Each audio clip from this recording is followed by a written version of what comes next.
I'm going to be introducing Thom Brown, who's the HP Inkologist, but I just wanted to give you a couple of stats just to let you know where people are with picture taking today.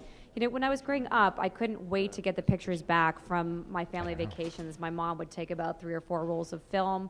We'd wait a week, and then she'd pick out 3 or 4 pictures to put into her family album.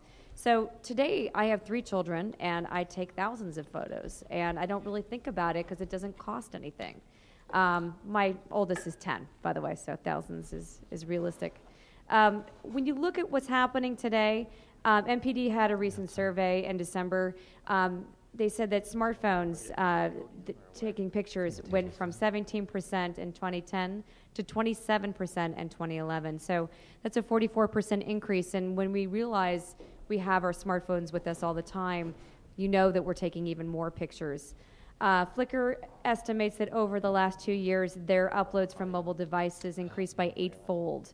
Reuters projected that there were more than 327 million photos taken of the royal wedding using digital cameras.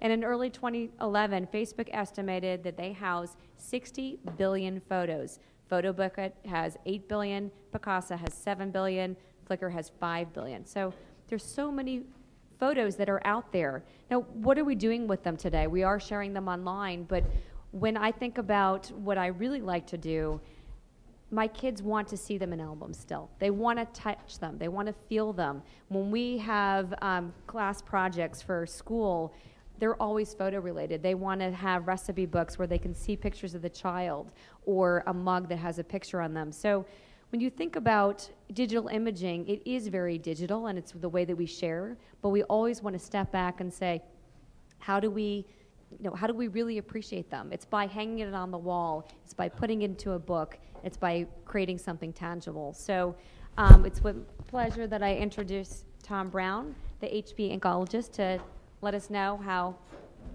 ink really works. Thank you.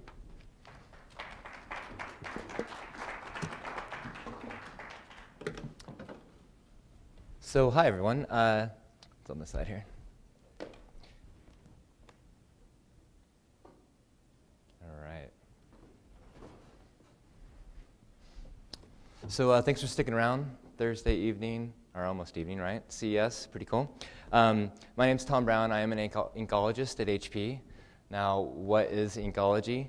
Well, it's a term that we actually use to describe kind of the art and the science behind printing. Basically, I help design and test ink and paper. Now, I know it sounds kind of boring on the surface, but it's really pretty cool. I do find it quite amazing. And I sometimes get to play a lot with prints, and I get to trash them and try to torture them, really. And you also get to wear a cool lab coat, so that's a pretty cool part of the job. But when I'm not in the lab, what I do is I try to educate people just really about what goes on when you hit print. I mean, what's happening under the hood. It's pretty some fascinating stuff.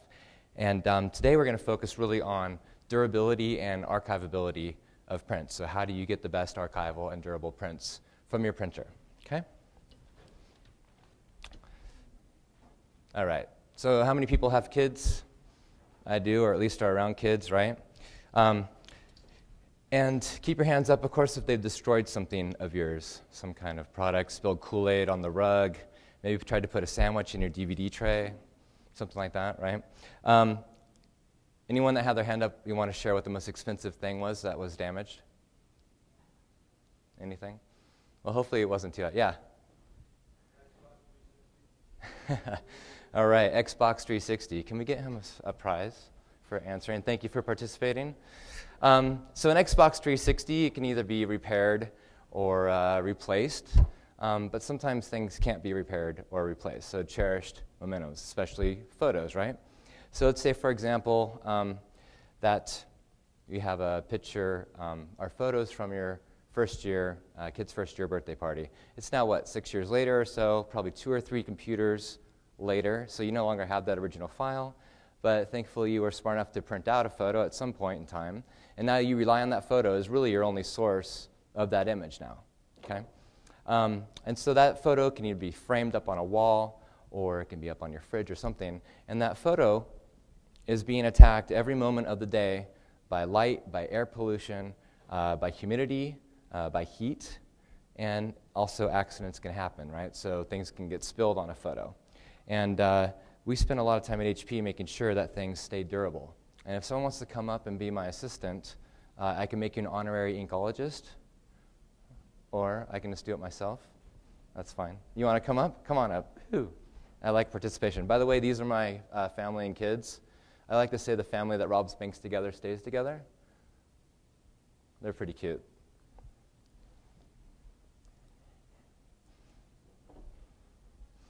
Come on up here. All right, good.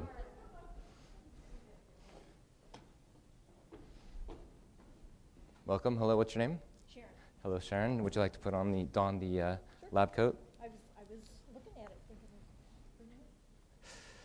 All right, so let's have an accident. I've spilled, my kids, right, not me. My kids have spilled a lot of stuff. I've never spilled anything in my life. And so I have images here, and let's create an accident here. Do you want to spill water on both of these pictures? it would be my great pleasure. Both of them? Yeah, sure. Go ahead. Get them wet. Just stay away from the electricity. All right, now, you ran and got a napkin. You're like, oh, no, I spilled water on it. Or my kids, again, spilled water, not me. Yeah. What are you going to do? You're going to wipe it up. Okay, go ahead. Oh, don't be shy. Go ahead and wipe it up.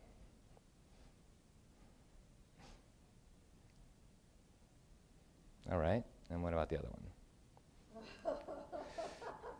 Okay, can you explain what's happening here? Okay, so one of the pictures, after I spilled water on it and wiped it off, looks pretty good. And the other one, oh, it's really not good.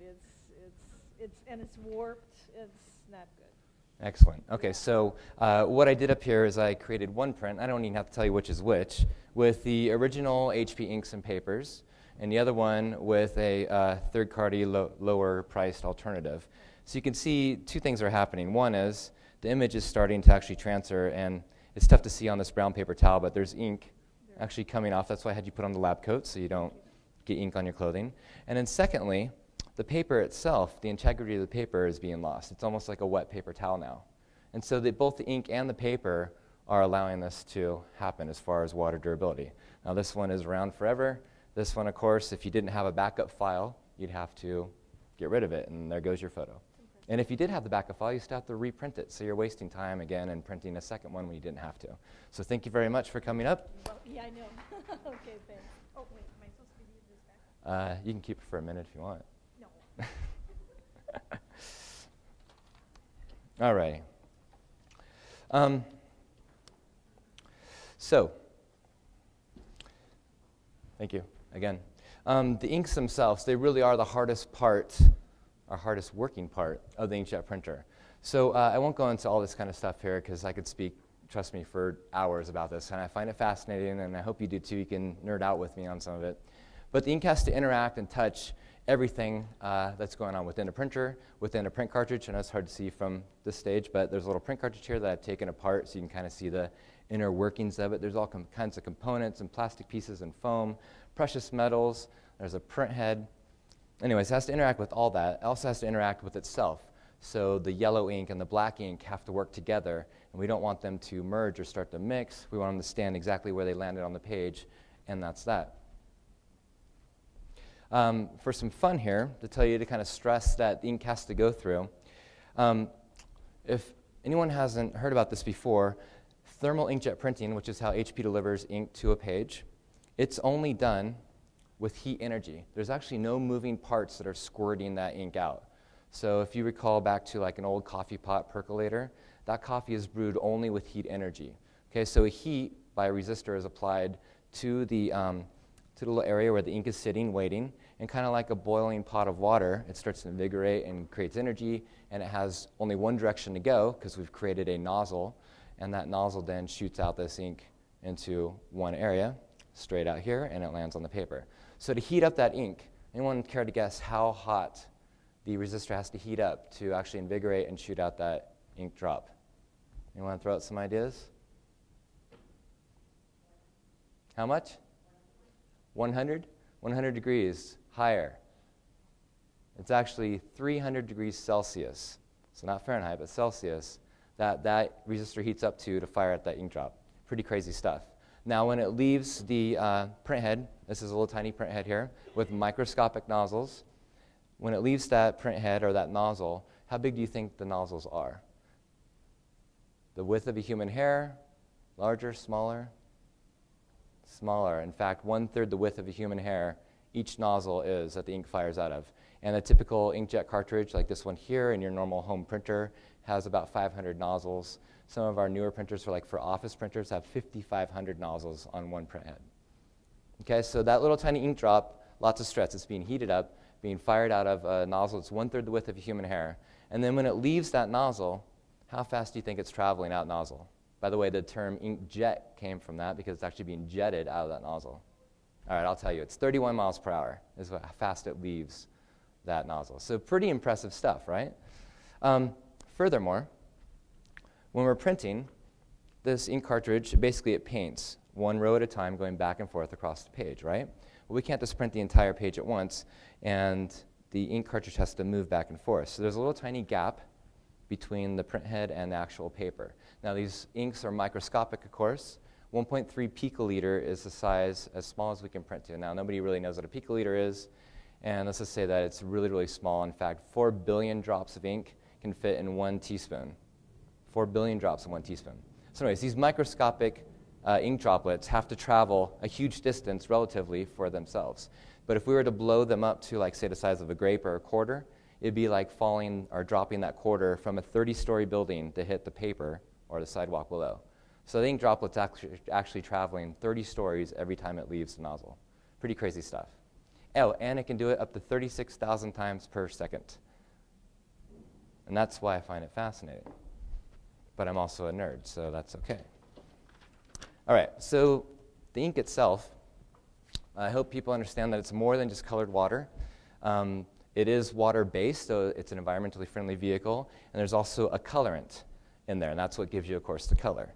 But there's all kinds of other things that are in there to really just ensure that the ink cartridge does what it's supposed to do every single time you hit print. So reliability, quality, and reliability from page 1 to page empty is really what we're focusing on, so consistency, okay?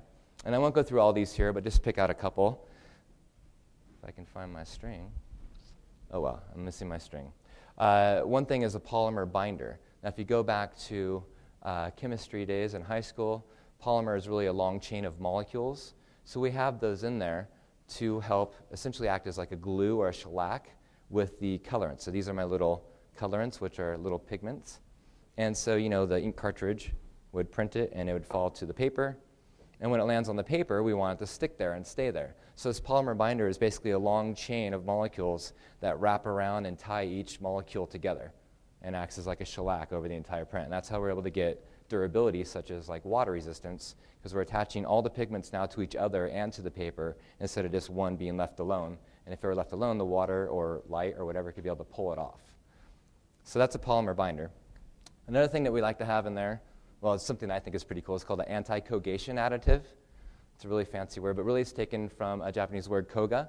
And that means basically when you've cooked like rice at your house, the residue that's left over when you empty that water out, that's koga, that kind of white starchy film that's left over in your pot when you get done cooking. Well, if this ink cartridge is heating up and cooling down, it's cooking ink essentially 36,000 times per second. And if we didn't have this additive in there, we'd start that starchy buildup on the print head. And of course, after just probably one print, your cartridge would be dead. So we have to have this in there to prevent that from happening. So pretty cool stuff. As far as ink formulations go, every different cartridge that HP develops, each of these formulations are slightly different. And that's because we've found new additives or better improved additives throughout the years. And we've created about 100 different inks. And each one of those 100 inks is slightly different and tweaked for better usage for like what you're looking for specifically, like plain paper or photo printing or whatever that is. And each one takes about 3 to 5 years to develop. So quite a lot of effort that goes into it. I like to think of it as like soup or something. There's all kinds of soups out there, chicken noodle, tomato, clam chowder, whatever it is.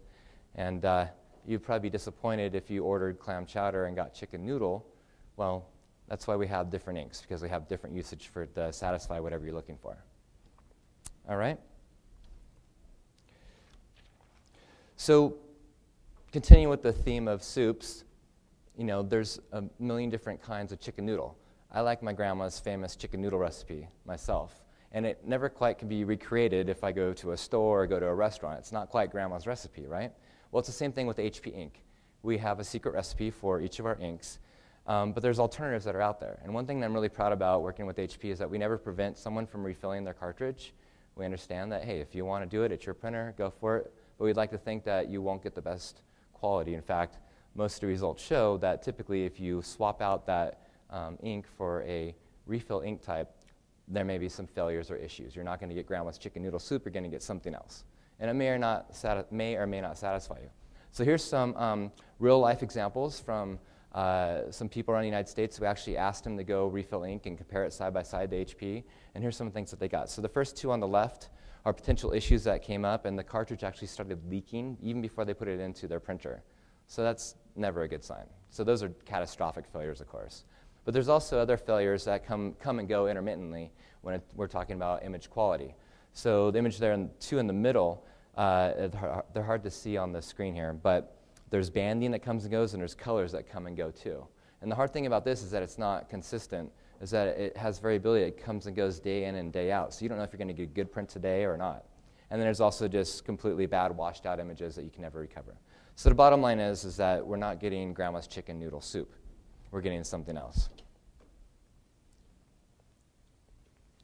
Okay, so that was a quick thing about ink. And again, I can go on for hours about it. But ink is only one component of how do you improve your durability and archivability of your photos. The other side of it is paper. Now, photo paper, this is a cross-section of HP photo paper. So if we had a magnifying glass or a microscope and looked at it this way, you'd see that it's kind of made up like lasagna. There's 7 different layers that are part of this photo paper. And each one has a specific need and point to it being there. And not all photo papers are created equal either. You saw when this paper got wet, it acted like a limp noodle, because what this paper did, even though it cost the same price as the HP paper, it is a major brand name paper, by the way, it's just not HP, they decided to remove the resin coating. And if you see here on the screen, the resin coating is actually protecting this photo-based paper. So the paper itself, the photo-based paper, this is actual, the pulp, what you come to expect from paper. And then traditional photography, they used to be developed in wet labs. And they had to protect that base paper from getting wet. And so they have resin coating. So we decided to keep with that same feel to the photo paper because people have a certain expectation of what a photo feels and acts like, right? So we want to keep that. So we have this resin coating here to protect our photo paper from getting wet.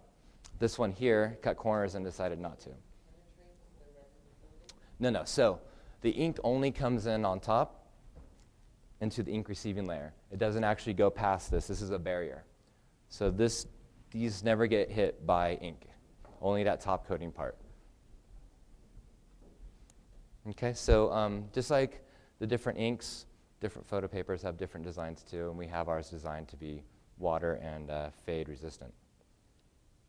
Okay, here are just a quick glimpse into our lab. And this person here is actually making, when we first develop a photo paper, we basically have a prototype or an idea. And it starts off with this one sheet of paper. And so this person here basically took a blank piece of paper and created a coating, and that's where the ink is going to hit. And they just pour this coating, which is kind of like honey. It's a very heavy viscosity, like honey almost. And then they pull it and draw it down. And we have one sheet of paper now to go print with and see what that looks like. And if that will give us a signal on improvement on whatever we're looking for improving, like color density or something, we'll go back and say, oh, hey, let's make more. And then we'll go on to making more sheets. And then we'll go on to making a ream of paper and then into like a roll of paper. So that's making some paper in our lab. And then this is one of our ink formulation labs. This chemist here is mixing different chemicals together, or different additives that I talked to you about, like the anti-coagulation additive and stuff. And we're checking now to make sure that the pH balance, so it's not too acidic or not too basic, because if it were, it would eat apart a lot of our cartridge. Also checking the viscosity of it, so is it more like water or is it more like honey? and then making sure that it's properly mixed. So that's ink formulation making. And then when we get done with all that prototyping and making, we decide to really start testing it. And we test and we test and we test and we test some more, and then we'll probably test another time. In fact, we test too much probably. But this year we're focusing only on fade testing. So this is our time travel machine that we have in San Diego. That's where I'm from. And essentially we are now penetrating the photo with tons and tons of light energy to see how it will hold up to a lifetime of exposure to light. So this is how we test for fade resistance. And then we also do an outdoor version of it. And we also check for ozone or air pollution too. So this is how we look for that. And when we find something that we're finally happy with, we release it as a real product. And so fade resistance, time and time again, it's been shown that the combination of the original HP inks with the original HP paper is much, much more permanent. In fact, 50 times or more permanent than those that are created with the cheaper alternatives, the refill inks or the non-HP papers. And so this here is a light fade simulator. Actually, I can show you for real. I have this cool program that we developed. This is downloadable on hp.com. And what's really cool about it is, there we go. You can take any photo that you want, any JPEG, and you can upload it into this downloadable application that we have, and then you can time travel with it. You can fade it. And so the image on the left I have set up with the original HP inks and papers, image on the right with a cheaper alternative ink and paper, and right now we're at 0 years of fading. And you can see the image quality difference. Our skin looks a little reddish, I think, on the right compared to what is on the left, a little bit more natural on the left, which is the HP ink. And at 0 years, you can already see a color difference, especially in my black shirt here. And if we just go a few years into the future, let's just choose 5, and I can toggle back and forth between the initial print and the faded print.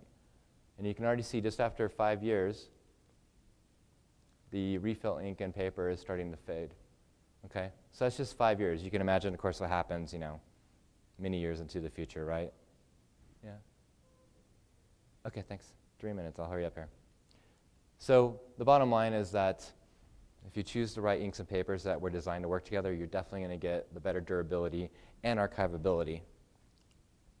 And I like to do it right the first time and not have to reprint things. Okay? So you can download this app if you want to at that website, hp.com/go/printpermanence. And every time you download it, I get a nickel, so I need my kids to go to college, so please download it. I'm kidding, I don't do that.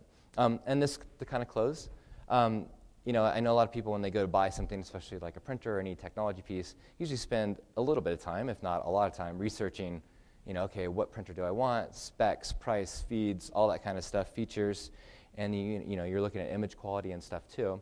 So when you do the original system, you get exactly what you expected and made that scrutinizing decision on.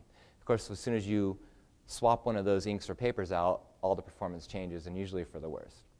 And that's really about it there. So in conclusion, the focus is around keeping your prints safe, durable, and archival, and the best way to do it, doesn't matter if you have an HP printer or some other brand printer, you should always stick with the same manufacturer's inks and papers because they're really designed to give you the best output and quality.